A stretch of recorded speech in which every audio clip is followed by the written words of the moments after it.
भाग्य की एक फितरत बहुत अच्छी है कि यह पलटती जरूर है। आज देवगुरु बृहस्पति ठीक 4 फरवरी को दोपहर के 3:10 में अपने वक्रत्व अवस्था को छोड़ करके मार्गी अवस्था पर डायरेक्ट हो रहे हैं। इसका प्रभाव आप पर अर्थात तुला राशि पर क्या ऐसा बनेगा, ध्यान रखिएगा। 4 तारीख को ठीक 4 महीने के लिए अर्थात फरवरी, मार्च, अप्रैल और 15 मई तक ये रहेंगे। 4 महीने के लिए 4 ऐसे काम हैं जिन कामों पर देवगुरु बृहस्पति की मुहर लग चुकी है। कौन से वो कार्य होंगे, इसको गंभीरता से समझिएगा, जानिएगा। आप और हम मिल करके इसको समझते हैं कि कैसा इनका प्रभाव रहेगा। ध्यान दीजिएगा, देवगुरु बृहस्पति ठीक अष्टम भाव पर मार्गी हो रहे हैं।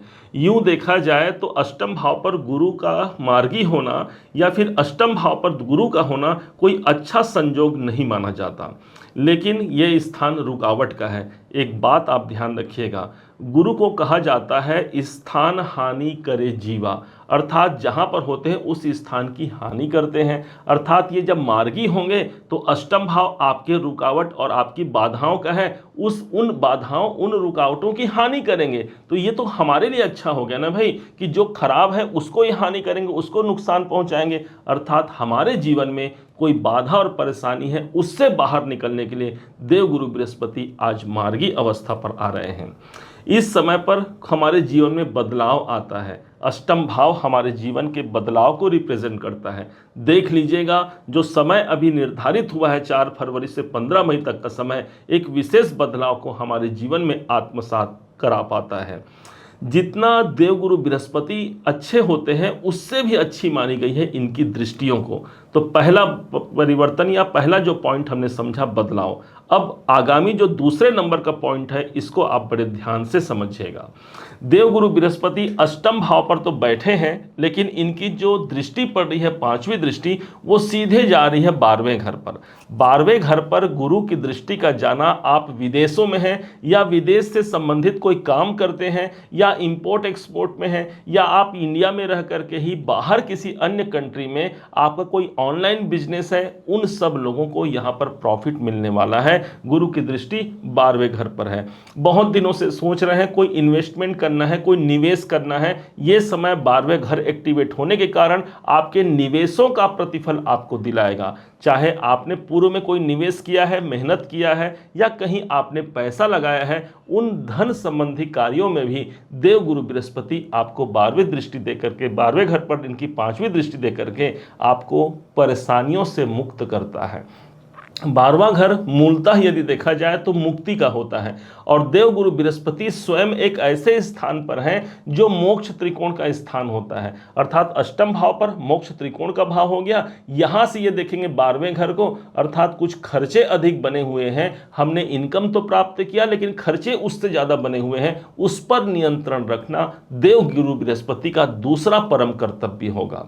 तीसरा प्रभाव, अष्टम भाव से उनकी एक दृष्टि पड़ रही है सीधे धन के भाव पर, अर्थात धन प्राप्ति के लिए ये आने वाला 4 महीना एक पॉजिटिव टाइम रहेगा।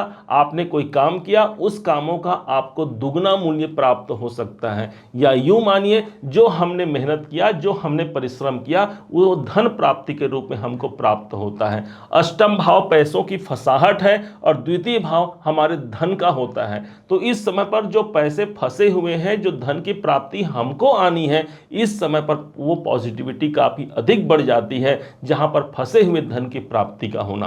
द्वितीय भाव पर गुरु की दृष्टि है। आप स्पीच से जुड़ा काम करते हैं, आप बोलचाल से जुड़ा काम करते हैं, आप सिंगर हैं, या फिर कोई ऐसा कार्य जो कम्युनिकेशन का है, तो गुरु आपको समर्थन देते हैं। गुरु की दृष्टि द्वितीय भाव पर है। कोई मांगलिक कार्य का अवसर बनेगा इस समय पर। गुरु को मंगल कार्य का सूचक माना गया है। ध्यान रखिएगा, गुरु और शुक्र ये दोनों ग्रह ऐसे हैं, जब ये अस्त अवस्था में होते हैं तब कोई मांगलिक कार्य होता भी नहीं, और इस समय पर गुरु की दृष्टि का होना, कोई परिवार में मांगलिक कार्य इस समय पर हो सकता है। संतान का जन्म होना या फिर किसी का विवाह होना भी गुरु के अधीन पर ही उपस्थित होता है।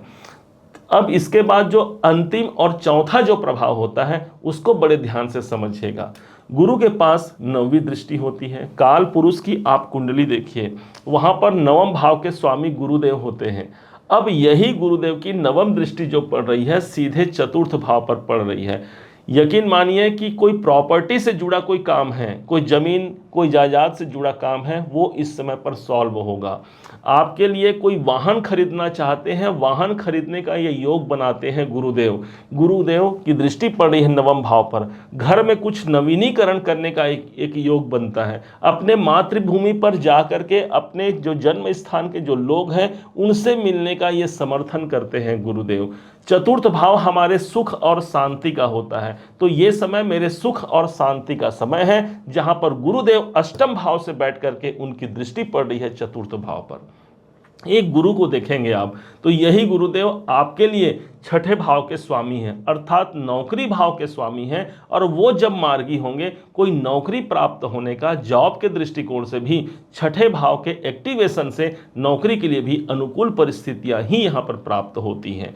गुरु के पास एक नंबर और है, एक घर और है, वो है आपका तृतीय भाव, क्योंकि तृतीयेश बनते हैं। इस समय पर वो मार्गी होंगे। हाँ, अष्टम भाव पर आना आपके कॉन्फिडेंस में कमी करता है, परंतु गुरु का मार्गी होना अर्थात आप एक कॉन्फिडेंस में मार्गी आएगा। गुरुदेव अपना लक्ष्य को पूरा करेंगे, अर्थात जो बचा हुआ इनका समय है उसको पूरा करेंगे। और ठीक इसी प्रकार आप अपने लक्ष्य की प्राप्ति के लिए आगे बढ़ते हैं, और वो लक्ष्य की प्राप्ति दिला पाना या आप प्राप्त कर पाते हैं, ये आपके मेहनत और गुरुदेव की कृपा, इन दोनों का समायोजन जब अभी मिल गया है, अर्थात हमको प्राप्त देवगुरु बृहस्पति के माध्यम से होता है।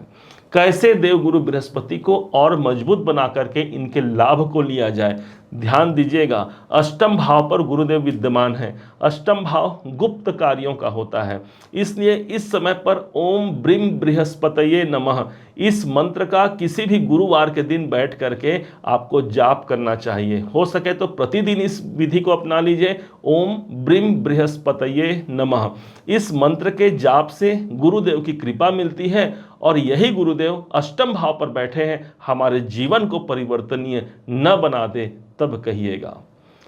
उम्मीद है आप सबने इसे समझा है, आप सबने इसे जाना है। यदि आपने इसे समझा है, जाना है, मेरे समझाने का प्रयास यदि आपको सार्थक लगा हो, मेरे समझाने का तरीका यदि आपको सार्थक लगा हो, तो हर बार की भांति इस बार भी अपना प्यार भरा लाइक और कमेंट करना कभी मत भूलिएगा। और हाँ, यदि अभी तक आपने चैनल को सब्सक्राइब नहीं किया है, सब्सक्राइब जरूर कीजिएगा। पुनः एक बार फिर आप सभी का दिवस बहुत मंगलमय हो, इन्हीं शुभकामनाओं के साथ। जय श्री राम, जय गुरुदेव।